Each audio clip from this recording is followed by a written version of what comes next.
Hello and welcome to the Mikobits Show. I'm your host, Mikobits. Today we have Matt and Jacob. We're going to learn a bit about Mystic Games, as you can see from the hats. Pretty excited to have this pioneering OG game design team who's contributing now to Web3 gaming.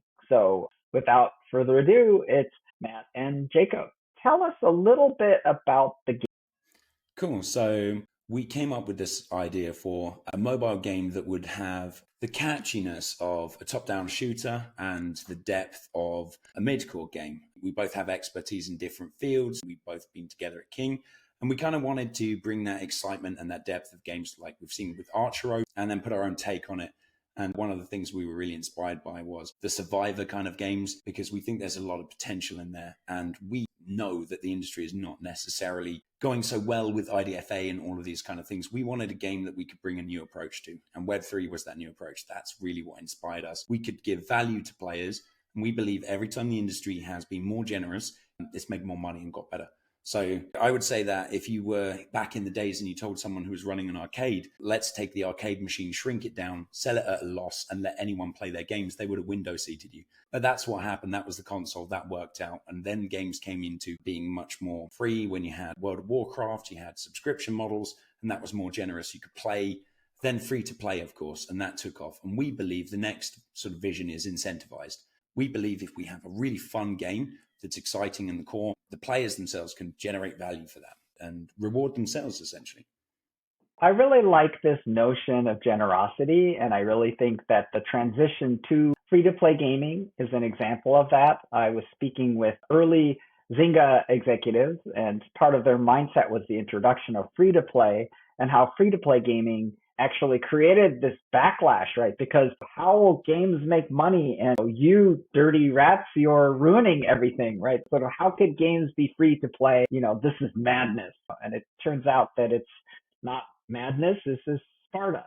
So one of the things I noticed is that in this gameplay style, it kind of has echoes of like the Diablo franchise, of like this sort of feeling of a lone fighter surrounded by enemies, right? And our earlier conversation was actually about the arcade game Robotron, which goes all the way back to the 1980s, right? So I'm curious, like, what are the historical precedents? Like, obviously, those are different capstones of eras. When you come up to Diablo 4, that's actually today, right? Whereas, Robotron obviously is like very early days. Yeah, absolutely. Robotron was definitely one of my early addictions that I played a lot.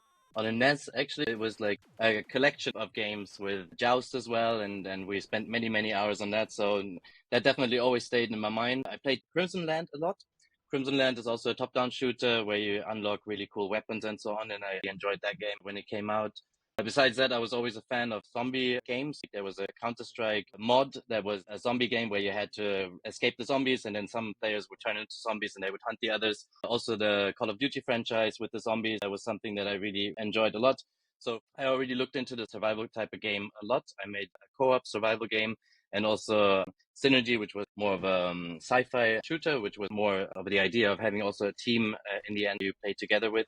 And Vampire Survivors was something that showed that on phone, you can have something that's really deep and maybe even a bit more niche, but you see that there's players out there that really enjoy that, and people who want to spend bite-sized time in games that have a lot of depth. It feels like you're playing, let's say, Call of Duty Zombies, which takes like maybe an hour or something if you're really good at it, but you want to get that in 60 seconds and really have that amazing experience. And this is something that I aspire to bring to people, is something like that's something bite-sized, has a lot of depth. In the long run, you can play it over and over again, but you feel like you just played something that has a lot of different kind of features and gameplay elements to it.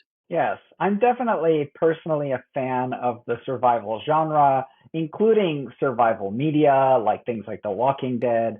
Of course, this has its own kind of like Telltale Games has their own line, But the thing that I do want to kind of zero in on with respect to the survival genre is that this is more action survival, right? Because one of the dimensions of survival that you do also see is you see survival that skews also towards things like crafting or base building, right? So you see the Valheim or RimWorld class of survival base building type of games, and it seems more like this is a little closer to action RPG or combat survival type of game. I'd love to kind of get your thoughts about what's the direction of gameplay, right? Because obviously you have the base game, which is sort of bite-sized action survival action RPG, but I would say that it seems like you have more plans for metagame.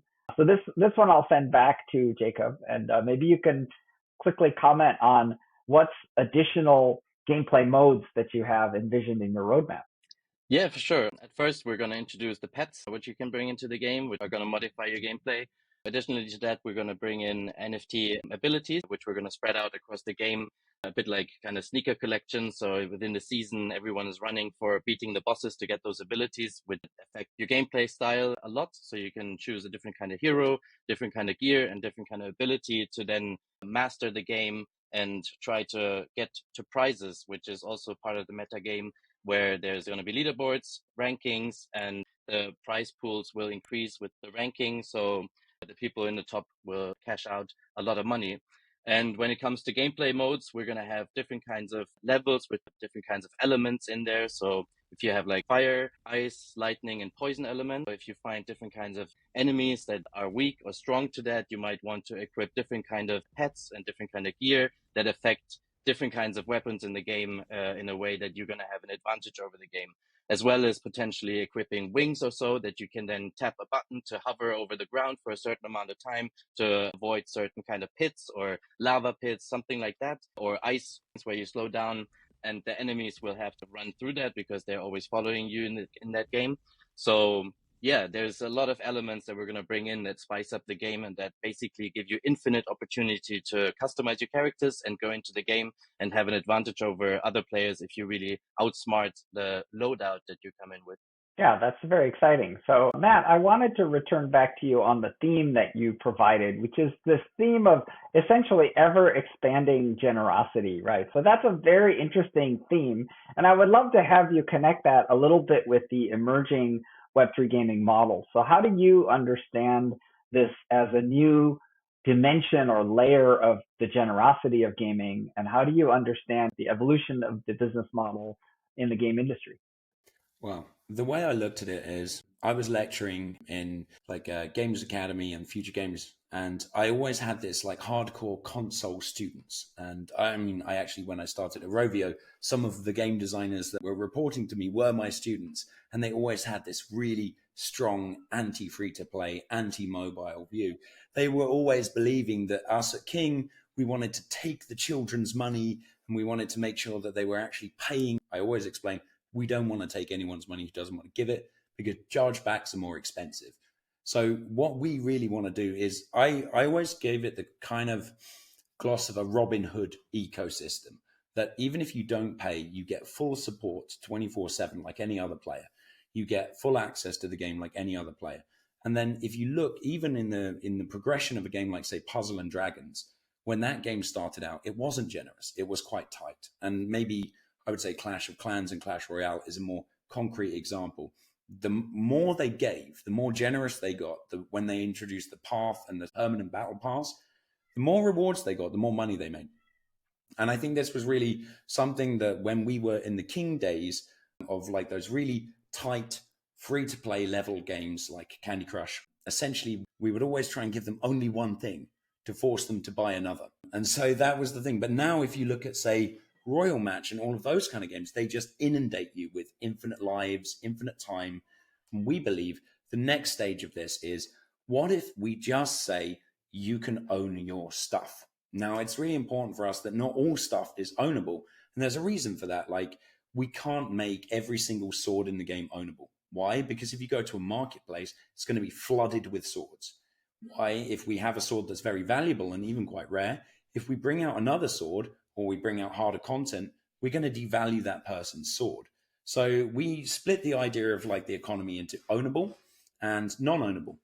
So a non-ownable thing is something that we can balance. And this is purely to keep the gameplay flowing and to keep everything in the design working and to keep the players excited about what comes next. And this means that we can bring out stuff that they can't see. We can like change things. We can rotate. We can balance different heroes. Heroes are also off chain as well. The generosity comes in when we give out these extremely powerful limited items. And the reason why we can be generous with them is we design them in a way that they will be powerful, whatever level you are.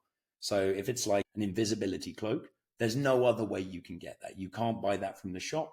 You can only find it in the game. And that's why it's ownable, because it's important. And we believe that if you want to give something of value, then you have to give it for free. You can't immediately start taking money from it. If we want to prove the value of this to the players, the best thing that we can do is to give it and put it in their hands. And when we talk about tokens, we're not talking about something that people are expected to stake or expected to do complicated, crazy stuff with it. All we're saying is, look, this is the value proposition. You get gems in games like Puzzle and Dragons, Clash of Clans, all of these kind of things. Our gems will be usable in all of our franchises. And if you so wish, you can sell them to another player. We won't facilitate it. We don't care if you do it, but it's yours. So if you decide to cash your normal money into our game currency, that will always be usable in anything that's related to our studio. Whether we have a merch shop, whether we do any of this kind of thing, we believe that's a value proposition that is growing traction. When we started this, the model was really about forcing value to the token. It was always force value to the token at the expense of everything else. Our model is that gameplay proves value. You can see this when you see people training for years on like EVE Online to be able to fly a capital ship. Yeah, and then those things actually having a genuine value because they do things in game. Like all the value that derives from something comes in the game. And I can give you an example of this with 8-Ball Pool multiplayer. Miniclip sold to Tencent for about the same price as Riot, and that was off the back of this whole change of philosophy from purely cosmetic stuff to giving the stuff value. And it's still, you can earn it in the game, you can find it in the game.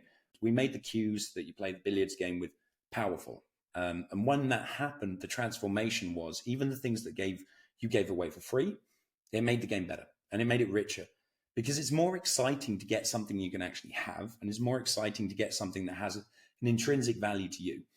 Because I also think about like the most valuable item in RuneScape is the party hat. It just makes you look a little bit silly, and its value is only because you were there at the time.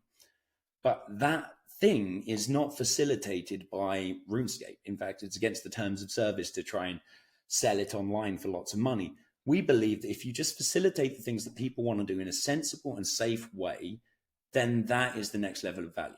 I would love for people to be able to swap their concert tickets for their invisibility cloak, or I would love for people to be able to sell their secondhand Pokemon cards and then buy some cards in another card collecting game, CCG. But that is really what we believe in. We believe the digital economy needs to be verifiable, especially with AI on the rise and everything being duped and cloned. We just think that it's going to be more important to have verified stuff given to the players. This generosity will only increase. We're seeing people now in Web3 industry just physically paying people money to play their games. That's really the stage we're at. And we believe that a game shouldn't have to pay people, but it should have value. I think one of the big things with the design palette, right, is that there are these ideas of both generosity and abundance, and then also these ideas of sort of scarcity, right? Because ultimately, when you really look at things like on-chain assets, right, the blockchain purpose is to create digital assets that have kind of scarcity, right? So the thing, and and when you get into kind of themes like survival, obviously survival as an entire genre is really about scarcity, right? So in a sense, like the thing that becomes interesting is kind of these two design polarities. And in a sense, I think the idea of generosity, I think, is important because ultimately the game is there as sort of a fun object, right? So in a sense, like there has to be sort of a net positive experience. Otherwise, it's not really, it doesn't have the quality of fun, right? So I think that the idea of the injection of ever increasing generosity is kind of this idea of being competitive and upping the stakes and kind of making your game more attractive, right? So I'd love to kind of hear, Jacob, what is your kind of like design aesthetic or response to this polarity between kind of scarcity and abundance, or generosity and kind of something that might be more zero sum or economic, right? Because obviously the scarcity can be, obviously the most generous game in the world could be infinity points, press the win button, right? So obviously the scarcity of things like skill or game knowledge, or there has to be some amount of constraint. So how do you respond to that? I remember my interview at King with the founders back in the day still. I was talking about exactly that I thought the game was still at that time very generous because you felt like you could really play the game and get through it without ever paying anything. And you felt like if you really loved the game and you really wanted to have a little bit of an injection here and there, you would then potentially spend something, but it didn't really force you to that until obviously it became a bit more of the focus to maximize the profit as well, right? And to understand really what you were dealing with there, because it was definitely a beast. And that's what mobile games are about. So you have to be smart how you monetize them. But I do think that in tech in general, and in general with products, like you have to offer something cool, something fun, something free, something that people can enjoy and they can test and they can try, and then see how you can monetize that and where you can find fun things that people would want to invest in or that people enjoy spending money on. Things that you can see is that people do not like cheating in games. They don't want to buy things that feel like they're taking an unfair advantage over the game, and it makes it too easy to win and to basically turn into a pay to win. I think you have to design it in a way that there's smart paths and there's different paths for different players to outsmart the economy of the game, or to invest a little bit of time here for ads, a little bit of money there for skipping certain things or getting a certain boost in the game. But it should still feel like there's a certain challenge to it. And when you invest in something, it's something that does not necessarily just let you win the level or the competition that you're in. Because I think then the competition also itself that we're looking at is something that will just devalue for players, and they think that if they don't spend enough money, they cannot win. So it's definitely something that we look a lot into to make sure that if you're a heavy player, you will have a lot of chances to win and to win into competition, to get something back from the game that you can reinvest. So even if you're not someone who spends a lot of money, you can get to that money in the game, get the prize pool, and then reinvest it, share it with your friends, and win all the competitions together with your friends, and then share it from there and grow. So this is something that also games didn't really offer before in that form. And this is something that we think that technology offers, and is going to be a lot of fun for players to get together and outsmart the game, outsmart the economy, use the different currencies in different ways. And that's how we implemented the token into our game, as well as just another hard currency in the game, if you want to see it like that you can win for free and you can spend it, win it back, reinvest it, or cash out and then buy fiat currency in the game to then invest it into other places as well. So there's definitely a lot of layers where the soft, hard, and token currency gets in and out of our game. So Matt, tell me about specific game design mechanics that you're particularly proud of or happy about. I'd love to understand more about sort of specific design elements of your game. So I think one of the things I really like is how tight the second to second gameplay is. I just have to commend Jacob on this because he is the expert in this, like the instant gratifying first shot that hits the enemy and explodes. I think the second is really, really good on our game.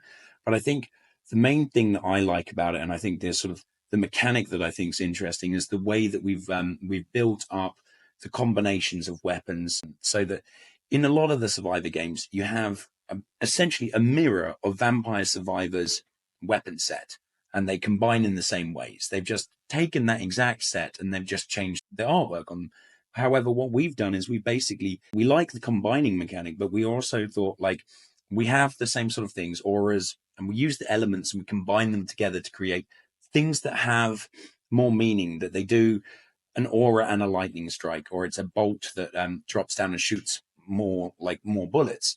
So we've combined things, and we think it's a much more sensible way. It's not just that you get a whip and a leaf and it turns into something that fires something crazy. So I think that what we've done is we've actually made it a kind of logical exploration, and the timing on the levels is really set up so that if you know what you're doing and you have a bit of luck, because you need a bit of luck, and that makes every run a bit different. And that's why roguelikes, and I love some of the roguelikes like Pixel Dungeon, even with a simple set of weapons and armor and upgrades, Pixel Dungeon kept me addicted for far too long. And we have that kind of joyous element of, if you get a 5-drop chest and you open it and you have awesome stuff and you upgrade early, and then if you go the right path and you pick the right things, you can become a killing machine for a particular level. And I think that's really cool, that the level of specialization, it's like you play a mini RPG in one session. And that's more logical than I just collect a bunch of random stuff and some of them combine, and I have to learn it over years to do this. This is something that we can get quite early on. We can get that sense of progression, because there are 2 sets of progression in this game. There's the mini RPG of playing the level, and then there's the wider progression where we have characters, and we have so many options on this. So we have pets. We have pets that do things that you can't necessarily do with anything in fear. A currency, you find them, they're going to be awesome. And this will allow you to, for example, take another weapon. Like, the way we've designed it is we've actually got the ability to do things like have an extra arm. Like, we can put in these items, because the economy is so flexible and the leveling is so flexible and the characters are kind of relatively simple. We can change the gameplay massively without altering the results and the fairness. So you can have an extra arm and have an extra weapon on that arm and stuff like that. You can also have a pet that gives you like an ability to turn into a fiery ball or a dragon or something. So we want to enable the Easter eggs of fun times. And it's like, if you're building an RPG, a big one, it's like making a really fancy pumpkin spice latte. But when you're on mobile, you have to kind of turn it into a ristretto. You have to like take all of the flavor and all of the complexity and put it in something that's really easy and palatable. And that's what I love about, say, Puzzle and Dragons. Jakes and I played a hell of a lot of that when we were at King, trying to make something that was in the same vibe but casualized. And the joy of that game is the depth of the second to second gameplay. First, we were starting to just move around. Then we watched online and we saw the Japanese players would literally take one piece and completely eliminate the board. And that was like one stage of the skill depth. So we have just a simple running around, but then the skill depth increases when we have different weapons, different activation times. So I would say the things I'm particularly proud of is the logical progression within the game and the flexibility we have in the meta. So one thing that is, I think, fairly important is that, there are games that are really based on fairly constant pressure, right? So like when you look at something like Diablo 4, going all the way back to the roots, kind of Robotron, right? There's definitely this feeling of kind of constant pressure, right? But in a way, I think the survival-based builder genre is one where the crafting element kind of allows this sort of more relaxed mode so that you can kind of have a back and forth, right? So like if you go back to like maybe Plants versus Zombies, right? There's sort of the relaxing feeling of Plants, and then there's the kind of like aggravating feeling of Zombies, right? So in a sense, like how do you see, Jacob, the sort of tension between maybe a more intense uh, play style versus kind of having a more relaxed play style? Like, is that something you're trying to work with? I want players to enjoy the game and to learn the game in their own pace, and to have, like, if you're a casual player and you come in, you should enjoy the game in the same way as someone who's really advanced and wants to have a lot of action and knows this type of game already potentially. And I designed the game in a way that if you don't know the game very well, you might die sooner, but you can then come back, you get some rewards, you can upgrade your hero, you come back stronger, and it's much easier for you. And you have, after even 15 or 30 seconds, this instant feeling of like, I'm more powerful, I can get further, I can get more XP, I can unlock more stuff. And then you get into this kind of frenzy mode, and then it gets harder and harder again. You die again, you go back, you upgrade again, you get some new combinations of things, you equip them, come back, jump immediately straight in and get that feeling of like, oh my God, I'm so powerful. Now I'm running over these things that just crushed me before. And this is something that I'm really proud of, actually, that like within the level, you feel like whenever you come back, now you defeat that elite, now you defeat that mid boss, now that end boss. And you always feel like there's some progression, and there's always like a different whenever you come back, it's not the same game, obviously, because the different outcome of the upgrades and the battle chests and so on, everything is always different. The types of gears that you potentially get or upgrade or want to equip in this run are always going to be different. But you always know and understand that when I come back, I'm going to be stronger. And that's what makes it really addictive. And that's really something that I think we've done really well. And also, when you have a new character, you unlock a new hero, you can instantly equip that hero with a level 15 common gear and feel like you can master the game a bit more, but it's not immediately overpowered and you feel bored replaying the game again. You think it's interesting because now it's a new playstyle. Now you have a sword and you need to do more close combat. So you go maybe a bit more for auras and that kind of stuff, and maybe some more dodge and armor gear so that you can withstand more close combat and potentially maybe also ramp up your speed more and that kind of stuff. So yeah, we really made sure that there's this flexibility, bouncing back and forth, and making sure that when it gets really intense and you feel like, that was like a hardcore session and you come back and you replay the same thing, you're actually kind of happy. You feel like it's a bit of a downtime. You can pick up some stuff and you immediately understand how much stronger you are. You look at your amazing damage points and you just, enjoy the juiciness of everything. Yeah, I believe that's a really lovely kind of rhythmic mechanic. One of the things that you see in something like Baldur's Gate 3 is that people talk about the game encounters as being difficult, right? And obviously, most people who play do recognize that you just don't waltz in and beat the every encounter, you just beat it hands down in the first go, right? You generally never do, right?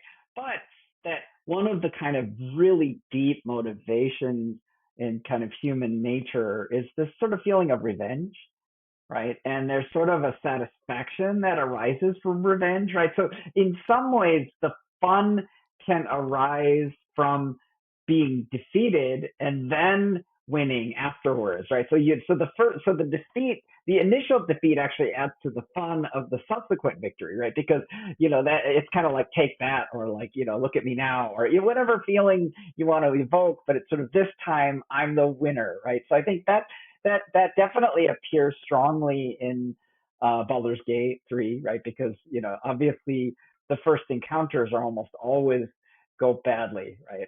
And the thing that's really interesting when you discover some kind of in-game mechanic, or you do something really clever, like you stack boxes and you shoot from above, or whatever kind of insane thing you decide that you do and then you win, like makes you feel creative, and it makes you feel knowledgeable, and it makes you feel just better about yourself. So I definitely feel like that's a really neat mechanism, and a really fun way of making the players feel good about themselves, and kind of keep them coming back. So it's very rewarding. Yeah, I mean, I think there's definitely these funny feelings over time of progression. Like I remember in World of Warcraft, after several different full expansion packs, my warlock had gotten 18 billion hit points, right? So like, obviously that was, mega power creep, right? So like, and obviously everyone had, 18 billion hit points, but it definitely felt crazy because those 18 billion hit points could be contrasted with bosses from older original game, right? So you could actually go back to raid bosses and basically just wipe them out on, solo, right? So that kind of feeling, obviously that's a very extreme version of the same feeling, right? But like the feeling of like, okay, I'm way stronger, right? And that kind of ability to compare relative strength and to kind of understand relative strength in an application, right? It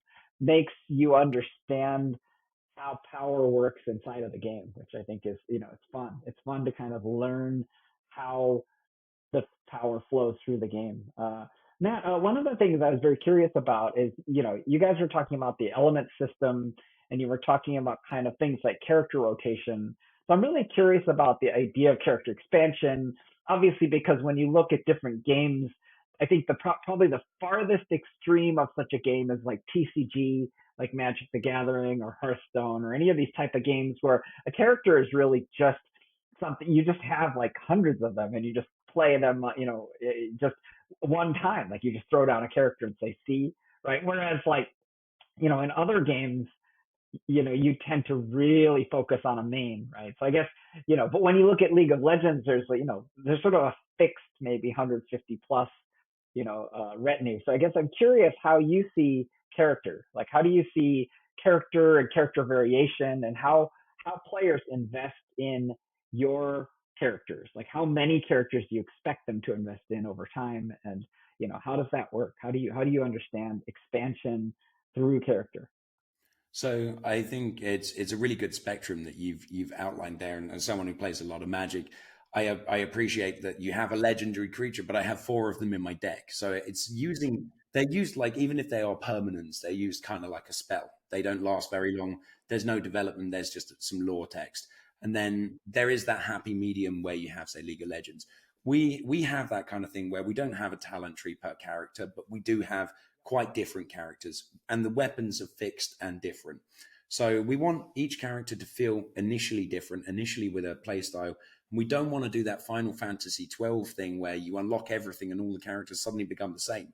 I mean, they had to re-release that game with the Zodiac job system so that they could actually bring back the classes. So while we don't necessarily have like those traditional classes, we want there to be archetypes. Like this one's going to always feel like more like a crit warrior.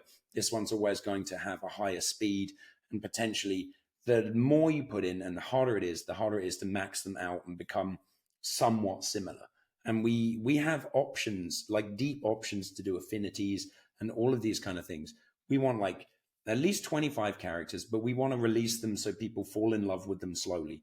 We want people to have that kind of experience. Like, I like the main character because I want to be this kind of player. I like this one. And if you look at something like Brawl Stars, where the characters are all very different, we want the characters to kind of have that feeling of they look a bit like what they do. Like they have, but we also kind of want to, we don't want to be so stereotypical. And usually when I hear stereotypical in games, the response is, okay, let's do a big girl in heavy armor. It's the exact opposite response. There's always a big girl in heavy armor because that's the opposite of all the other games.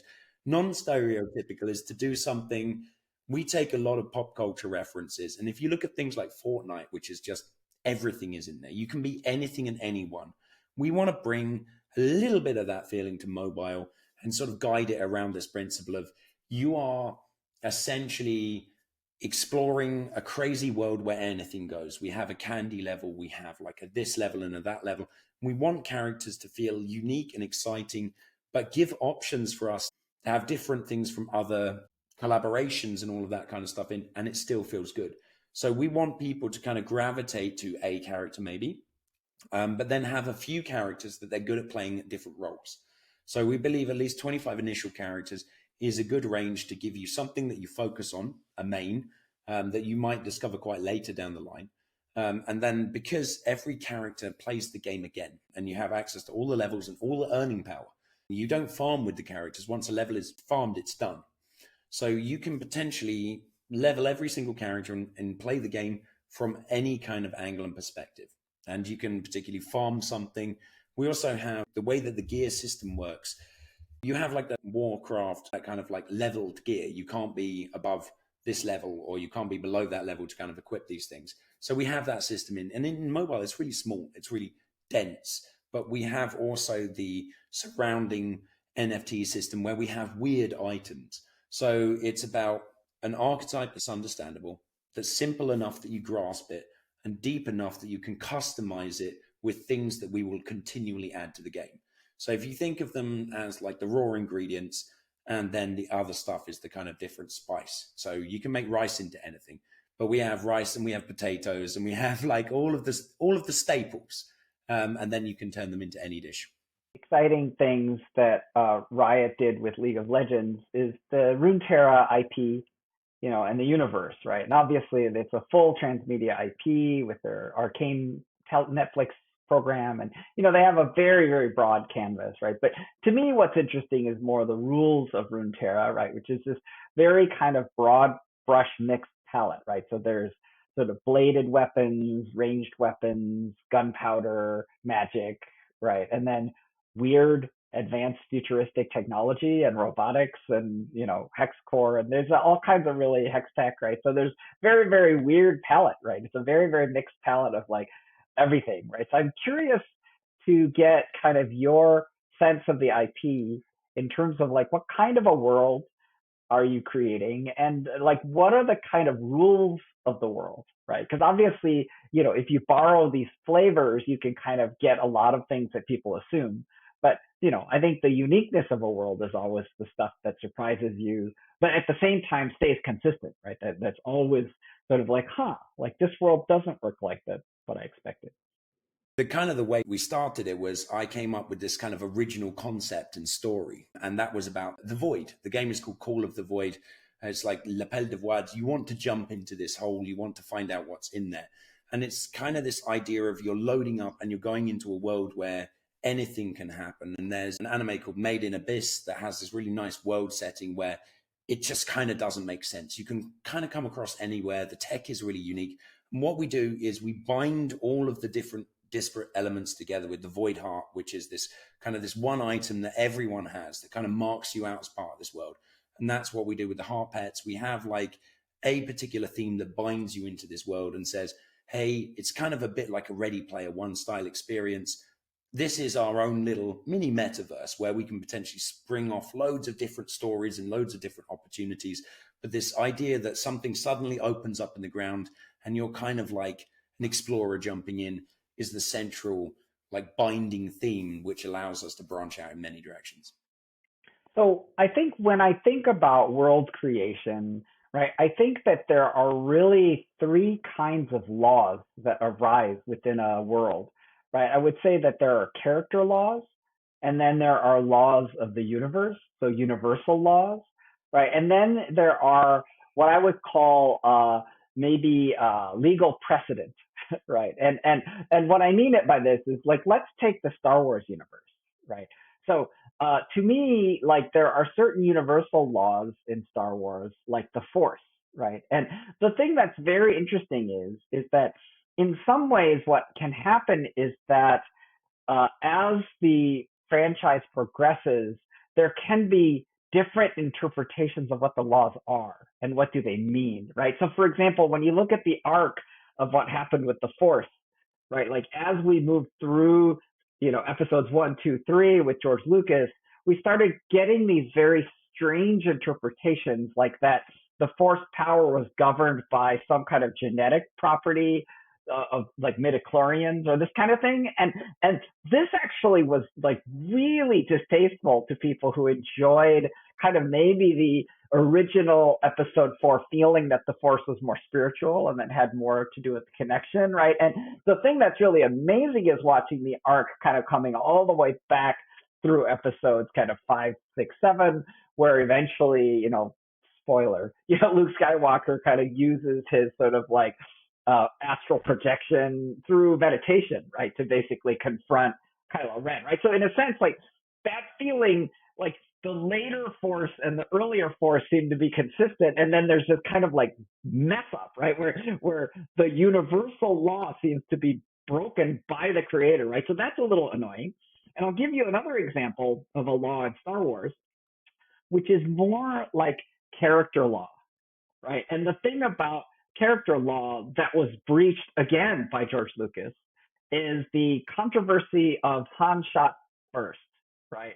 Which is that Han Solo, when he confronts Greedo, the bounty hunter, right, essentially in the Mos Eisley Cantina, like basically the film actually was edited post facto to try to turn Han Solo into a good guy by making Greedo shoot first, miss, and then Han Solo, realizing that he'd been shot at, is now sort of morally able to kill Greedo, right? But it's like, that was not in the original cut, right? The original cut was Han shot first, and that was who he was, right? And in a sense, the controversy was actually breaking the character law, right? Which is that the character that the audience loved was no longer that character, right? It was all of a sudden, because the point of the apotheosis of Star Wars Episode 4 is the moment when Darth Vader is chasing Luke in the trench.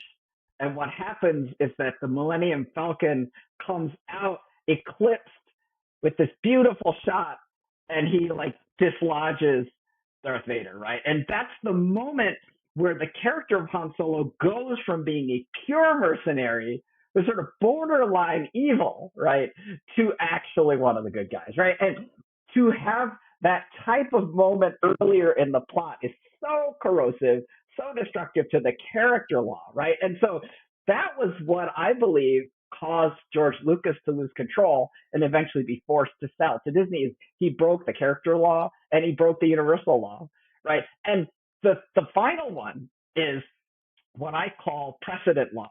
And precedent law is stuff where by nature of you advancing your franchise, there are certain laws that just build up and accrete, right? And I'll tell you one of the laws that accreted within the Star Wars franchise is the law that stormtroopers can't ever harm anyone, right?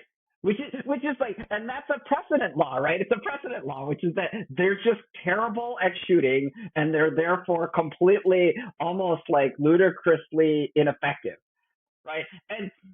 But that's a precedent law, right? And it's an inadvertent law that came into that universe, right? And my point is that the response that Disney did, which I felt was very appropriate, is they created an entire movie, Rogue One, to serve as a palate cleanser, right? Which is effectively that the entire point of that movie was they can kill people, right? That stormtroopers are dangerous, and in fact they're going to kill all these people and watch us. Like, watch us kill all these people, right? And it's sort of like, okay, great. Now we're back. Like, now we have a universe where stormtroopers can kill people. And it's like, okay, now they're scary again, right? Because they just got less and less scary every single time, right? So I guess the reason why I'm kind of talking about all of these things in this way is that I think that these are the ways in which durable IP franchises get manifest is through the application and consistency of laws, and that the excitement about the laws have to do with how those laws differ from the laws of our universe, right? Obviously, character law is the same, right? Which is that in our universe, we have characters. Characters are always characters, right? But the other laws, like universal laws, for example, like Harry Potter, the difference in Harry Potter is that there's magic, right? And so we don't have magic in our world, but we do have people who are like Harry Potter, right? So the character laws are things that are universal to all worlds, but I think that the universal laws are the things that make a world kind of unique and different. So I just wanted to kind of share my perspective on sort of world, how I think about kind of durable IP and kind of world building. I mean, it's fantastic. And I also just echo that point of like breaking those laws. Game of Thrones, the series, was terrible for that. It established these fantastic characters. You have Tywin skinning this deer and giving this like speech. You have Tyrion, who's spent all of that time surviving and being like really smart. And he's like known as and he does the stupidest things out of everyone. And it's just such a letdown. And he didn't have to be a good guy. He was never a good guy. And I think we manufacture this expectation that the good guys, like that everyone becomes the good guys. I remember that, say, Star Trek always had this problem that eventually the enemies are always rehabilitated and they always have to come up with new bad guys. They're like, this time the Cardassians are going to be the bad guys because they're like this. And then they're like, oh no, they're not bad enough. So the Jem'Hadar, they're going to be the bad guys. But now they're on drugs. So we feel sorry for them because they're being exploited. And they just stack up this rule that no one can be the bad guy. And then it's like the Borg are the bad guys. And then they rehabilitate them. And then it's just like it goes on and on and on. And I think that's, in a way, that's that precedent law you're talking about, that no one can be a bad guy for long in Star Trek. And I think what excites me about this is like having those character laws is really something that we can only do in seconds in our game. Like we have so short time and we're fighting not against other games, but TikTok. We're fighting against social media. We want to bring in and saturate the game with easy to understand references so that the character laws apply, and then just have a few simple things that kind of allow people to put their own laws into it and kind of push that world. And our world is different, but it does obey like elemental rules. And that's like a few strands that tie it together, and then let's see where it goes. Yeah, and I think that is the moment when you understand the genius of deep game design, right? Because what happens is deep game design kind of dawns upon you after many, many, many play sessions, and that it's reflective of what I call a deep model, right? Which is a deep model. It reveals a deep model of reality, and that enhances replayability. I'll give you my favorite example from the survival genre, which is RimWorld.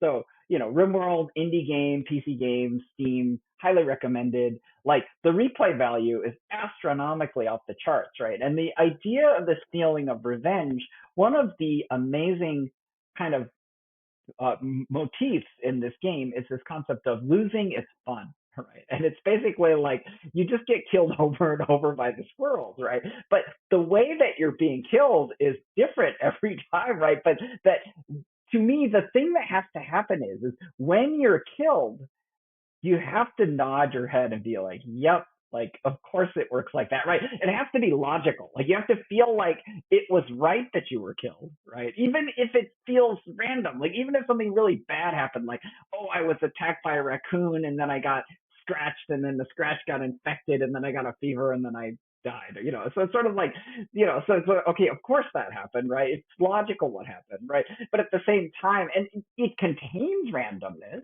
but it's not like you were hit by lightning and the game ended, right? Like that, which would be offensive, right? Like that would be annoying, right? So, so I feel like these kinds of deeper models of what the world is are ways, so because the reason why I think it's important is what you're describing as a design challenge is that you need to do things like develop character in these little glimpses, right? Like these tiny moments where it's like, oh, like that axe is obviously heavy because when it swings, it cleaves and everyone is knocked back by it, right? So it's sort of like that character is very strong, right? So you can get all, and the other way that people do this, like for example, like, if you look at J.K. Rowling, like the way she names characters is she kind of grabs onto like Latin roots, like Draco Malfoy. And so she kind of like tries to get as much meaning out of like the world as she can. And by kind of like imitating things or whatever, right? But I think the thing that is lasting is kind of like, yes, you're borrowing as much as you can from the kind of visual language of other games that gamers know and love.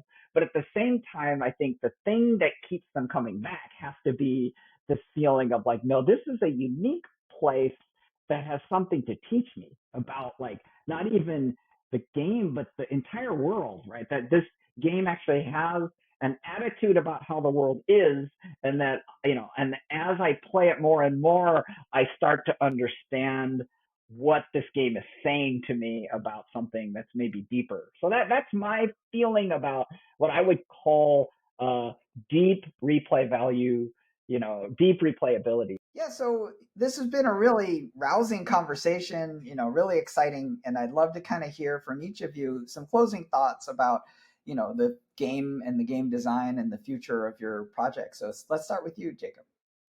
I can just say that it's been a good ride so far. We've been trying to make sure that we deliver something to the players that they know, that's familiar, and that's something that they love. But at the same time, something new, something refreshing, and something that always has something lurking around the corner that you weren't expecting when it comes to the storyline, the enemies, the heroes, the abilities, and the economy of the game, as well as the social part of the game. So yeah, I'm really proud of what we have achieved so far. I think the feedback and the numbers look really promising. So we're really looking forward to bringing more joy and more fun and more features to the players.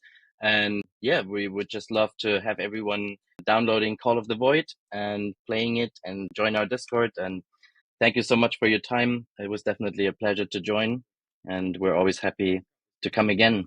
I would also like to say thanks for inviting us. It's great to talk about game design. I could rant all day about various laws and worlds. And I mean, I think the thing that's exciting and has been really a pleasure is to be able to like create an 80-page game design document, completely scrap it, throw it out and bring it back and still have this kind of like the story of how the game was made has informed what is in the game.